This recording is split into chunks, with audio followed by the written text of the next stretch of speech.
दोस्तों तवे पर पिज्जा बनाने का तरीका सीखेंगे इस वीडियो में। वीडियो को लास्ट तक देखते रहिए। चलिए फिर बनाना स्टार्ट करते हैं। सबसे पहले एक बाउल हमें चाहिए और इसमें आधा कप जितना डालना है हल्का गुनगुना गर्म पानी, मतलब थोड़ा कम गर्म होना चाहिए। और इसमें 1 टीस्पून जितना डालेंगे हम चीनी या फिर 1 चम्मच जितना आप डाल सकते हो। और यहाँ पे 2 टीस्पून जितना हम डालेंगे ईस्ट को पहले हम एक्टिवेट करेंगे, उसके बाद जो आगे का प्रोसेस है वो हम करेंगे। तो 2 टीस्पून ईस्ट डालने के बाद थोड़ा सा बिल्कुल 1 चुटकी जितना मैदा डाल देंगे। इसको मिला के करीब 5 से 7 मिनट के लिए रख देंगे ताकि ये बिल्कुल अच्छी तरह से फूल के एक्टिवेट हो जाए। अगर ये बिल्कुल अच्छे से झाग जैसा ऊपर की तरफ बन जाए तो इसका मतलब जो ईस्ट है वो बिल्कुल परफेक्ट है, बिल्कुल सही है। अगर झाग जैसा ना बने तो ईस्ट जो है वो सही नहीं है, फिर मत बनाना। तो 5 मिनट के बाद इस तरह से जब आप इसको देखेंगे तो ईस्ट जो है वो फूल गया है, झाग जैसा इस तरह से बन गया है। तो इसका मतलब जो ईस्ट है वो बिल्कुल परफेक्ट है। अब हम आगे का प्रोसेस कर सकते हैं। अब इसके अंदर लगभग 2 कप जितना हम डालेंगे मैदा हम यहाँ पे यूज कर रहे हैं, लेकिन बहुत सारे लोग घर में जब बनाते हैं तो गेहूं का आटा और मैदा दोनों मिक्स कर सकते हैं।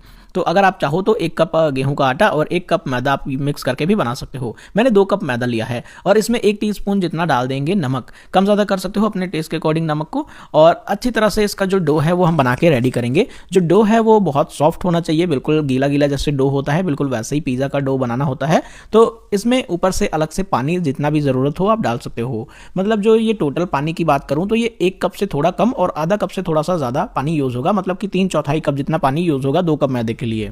बाकी डिपेंड करता है आप मैदे की क्वालिटी पे या फिर किस चीज़ से बना रहे हो, तो उसमें पानी कम ज़्यादा हो सकता है। बस आप इतना ध्यान रखना कि इस तरह से हल्का सॉफ्ट डो बना के रेडी कर लेना है। अभी इसके अंदर हमने ऑयल नहीं डाला है। जब इसको इस तरह से इकट्ठा कर लेंगे तो अब इसके अंदर ऑयल डालना स्टार्ट करेंगे धीरे धीरे करके, क्योंकि हमें इसको अच्छी तरह से अभी गूंथना है। तो ऑयल हमें चाहिए लगभग 1/4 कप जितना, और ये पूरा ऑयल हमें इसके अंदर डालना है। मतलब डालना है धीरे धीरे, लेकिन पूरा ऑयल इसमें यूज हो जाएगा। अब एक प्लेटफॉर्म पे इस मैदे को निकाल लेंगे, उसके बाद थोड़ा थोड़ा ऑयल इसके अंदर डालेंगे और अच्छी तरह से इसको हम मसाज करेंगे। अगर डो ज़्यादा है तो आप पटक पटक के इसका जो डो है वो अच्छे से स्मूथ कर सकते हो, लेकिन अगर थोड़ा है तो आप इस तरीके से धीरे धीरे मैश करते हुए इस तरह से खींचते हुए आप इसको स्मूथ कर सकते हो। अभी जब तक ये पूरा चिकना और स्मूथ ना हो जाए तब तक हमें इसको करना है, और लगभग 5 से 6 मिनट इसको करना ज़रूरी है। 5 से 6 मिनट जब आप इसको अच्छे से करेंगे तो ये इस तरह से डो जैसा बिल्कुल परफेक्ट स्मूथ और एकदम लचीला डो बन के रेडी हो जाएगा। अब ऊपर से थोड़ा सा ऑयल लगाएंगे और इसको इस तरह से इकट्ठा करेंगे और एकदम क्लीन डो बना के इसको हमें रखना है, रेस्ट देना है इसको करीब 2 घंटे के लिए।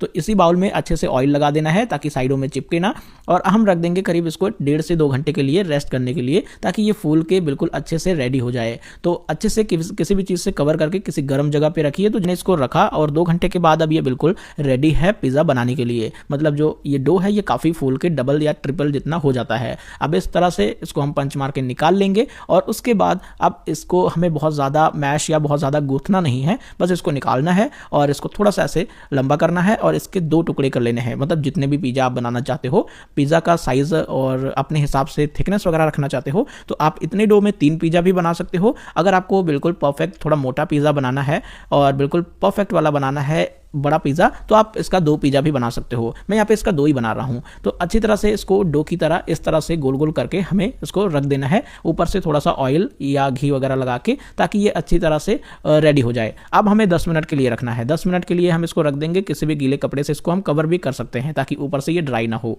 अब हम 10 मिनट के बाद देखेंगे तो ये जो डो है फिर से फूल के बढ़ गया है। अब हम इसको अच्छी तरह से फैलाएंगे या फिर बेलेंगे, और इसे अब हमें मैश नहीं करना है, नहीं तो जो इसके अंदर की हवा है वो निकल जाएगी। तो हमें हवा इसका निकालना नहीं है, इसको फूले ही रहने देना है और अच्छी तरह से इसको बेल लेना है। बेल के थोड़ा बड़ा कर लेना, जो भी साइज का पिज़्ज़ा बनाना है। और थिकनेस आप अपने हिसाब से रख सकते हो। नॉर्मली मैं आप सभी को सबसे पहले पिज़्ज़ा बेस बनाना बताऊंगा कि पिज़्ज़ा बेस आप घर में बना के स्टोर कैसे कर सकते हो। उसके बाद हम बनाएंगे उसके ऊपर टॉपिंग्स, यानी कि पिज़्ज़ा।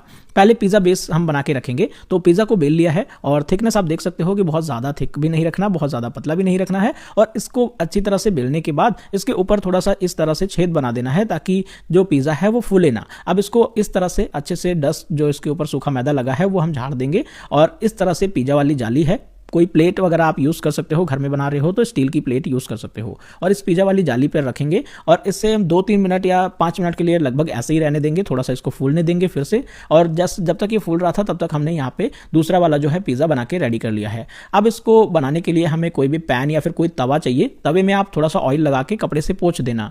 तो उसके बाद ये जो पिज़्ज़ा है वो पैन में या फिर तवे में हमें डालना है। किसी भी तवा, कोई भी तवा वगैरह आप यूज़ कर सकते हो, और इसमें हम बनाएंगे। और एक पिज़्ज़ा जो हम बनाएंगे वो ओवन में बनाएंगे और फिर दोनों में देखेंगे कितना डिफरेंस है, कितना फ़र्क आता है दोनों में। तो एक मैं अवन में रख देता हूँ, पिज़्ज़ा वाली जो जाली पे मैंने रखा था उसको मैंने अवन में रख दिया है लगभग 180 डिग्री पे 10 मिनट के लिए। ऊपर और नीचे की रॉड दोनों ऑन रखनी है। और उसके बाद एक जो पैन में यानी कि जो तवे पे रखा है हमने, उसको हम रख देंगे गैस पे कवर करके, और गैस पे हमें सिर्फ 2 मिनट के लिए रखना है और गैस को बिल्कुल लो फ्लेम पे रखना है। 2 मिनट या 3 मिनट जब आप इसको रखेंगे तो हल्का सा पिज़्ज़ा जब गर्म होने लग जाएगा तो इस तरह से फूलने लग जाएगा। उसके बाद हमें कोई लोहे का तवा जो है वो इसके नीचे रख देना है और उस तवे को जिस पे आपने पिज़्ज़ा रखा है या फिर जो पैन में देना है, और इससे जो हीट है वो कम मिलेगी। तो 10 मिनट के बाद अब हम जो अवन वाला पिज़्ज़ा है उसको निकाल लेंगे, और 10 मिनट ये भी हो चुके हैं, पैन वाला भी। तो 10 मिनट में ये काफ़ी अच्छी तरीके से फूल गया है और अच्छे से पक भी गया है। लेकिन ये क्या होता है कि पैन वाला एक साइड से पकता है, तो हम इसको थोड़ा सा पलट देंगे, और पलटने के बाद अब हमें इसको रखना नहीं है, पकाना नहीं है, अभी थोड़ी देर बाद पकाएंगे इसको।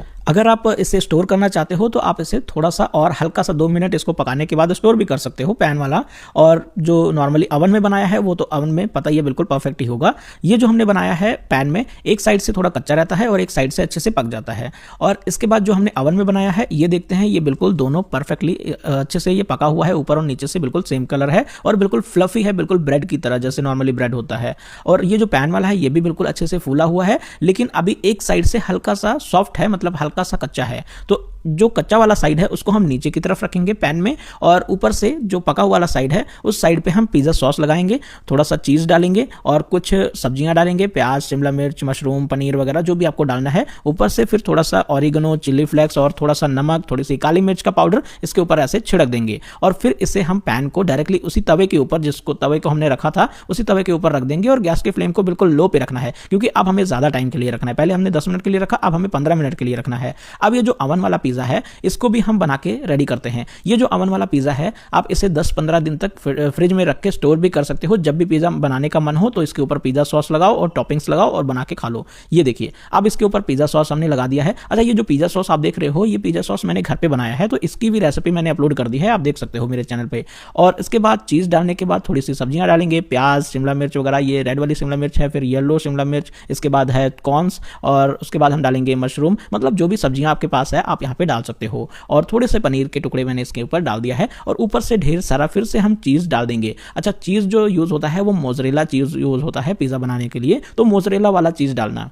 चीज़ की क्वांटिटी आप अपने हिसाब से कम ज़्यादा कर सकते हो, जितना ज़्यादा चाहिए चीज़ ही चाहिए। अगर क्रीमी भी चाहिए तो बीच में आप चीज़ लिक्विड का भी यूज़ कर सकते हो। ऊपर से थोड़ा सा फिर से ऑरिगेनो और थोड़े से चिली फ्लेक्स वगैरह डालने के बाद हम इसको अवन में रख देंगे 180 डिग्री पे। लगभग हम 15 मिनट के लिए इसको रखेंगे, और लगभग 15 से 20 मिनट के लिए हमने पैन को भी रखा था। अब 15 मिनट हो चुके हैं। 15 मिनट में ये जो पिज़्ज़ा है पैन वाला ये भी बनके रेडी है, और हीट इस टाइम हमें बहुत कम चाहिए थी ताकि दूसरी साइड वाला जले ना बिल्कुल नीचे की तरफ, इसलिए हमने इसको तवे के ऊपर रखा था। तो अब ये देखिए बिल्कुल परफेक्टली ये फूल के बिल्कुल बेस रेडी है, दोनों साइड से बिल्कुल अच्छे से पक गया है और चीज़ भी अच्छे से मेल्ट है। तो अब हम निकाल सकते हैं इसको। लेकिन पैन में एक ये नुकसान होता है कि ऊपर से जो इसके ग्रिल मार्क है, मतलब जो फायर मार्क है वो नहीं आ पाता, ऊपर से चीज़ सिर्फ मेल्ट हो जाती है, लेकिन अच्छे से जो वो मार्क है फ्लेवर वाला, जो क्या नाम है फायर मार्क होता है, वो नहीं आ पाता है, वो अवन में ही आता है। तो अब हम इसको कट कर लेंगे। लेकिन अगर आपको वो फायर मार्क चाहिए तो आप ऊपर से आप चाहो तो फायर से हल्का हल्का जला सकते हो या फिर ऐसे ही खा सकते हो। तो मैंने इसको 6 पीसेस में कटिंग कर ली है। काफ़ी अच्छा पिज़्ज़ा ये भी तवे पे भी बनके रेडी हुआ है, और करीब 25 से 30 मिनट लगे तवे पे बनाने में मुझे, टोटल बेस और उसका दोनों का टाइम बता रहा हूँ। अब इसके बाद ऊपर से अगर आपको इस तरह सा फायर मार्क चाहिए, जैसे ग्रिल मार्क टाइप का होता है इसके ऊपर अच्छे से चीज़ के ऊपर, तो इस तरह से आप फायर वाला जो सिलेंडर है वो आप इस तरह से फायर गन से कर सकते हो। तो ये देखिए बहुत ही अच्छा और बहुत ही परफेक्ट जो तंदूर वाला फ्लेवर है वो आ जाएगा। अवन वाला जो फ्लेवर है जैसे स्मोकी टाइप का, वो फ्लेवर इसके ऊपर अच्छी तरह से आ जाएगा इस तरह से लगाने से। बाकी आपकी मर्जी है, आप अपने हिसाब से कोई भी चेंजेस वगैरह इसके अंदर करना चाहो कर सकते हो। ये देखिए ये तवा वाला पिज़्ज़ा बनके रेडी है, इसका बेस बिल्कुल परफेक्ट है और अच्छे से ब्रेड की तरह स्पॉन्जी है। तो अब जो अवन वाला है 15 मिनट हो चुके हैं, अवन वाला भी हम निकाल लेते हैं। और अवन वाला कुछ भी करने की ज़रूरत नहीं है, बिल्कुल परफेक्ट अच्छी तरह से पका हुआ है, आप देख ही सकते हैं। और अवन में जो बेस है वो थोड़ा ज़्यादा फूला था, थोड़ा ज़्यादा मोटा भी है, आप देख ही सकते हो। इसको भी हम कट कर लेंगे, ऊपर से सॉस वगैरह डाल लेंगे, चिली फ्लेक्स वगैरह जो भी डालना है वो डाल के हम इसको खा सकते हैं। ये देखिए बिल्कुल परफेक्ट बनके रेडी है। और अवन में थोड़ा ज़्यादा अच्छा बनता है, तवे पे भी बहुत अच्छा बनता है। ये तवे वाला जो पहले का है इसको हमने आधा खा के ख़त्म भी कर दिया है। Thank you, bye bye.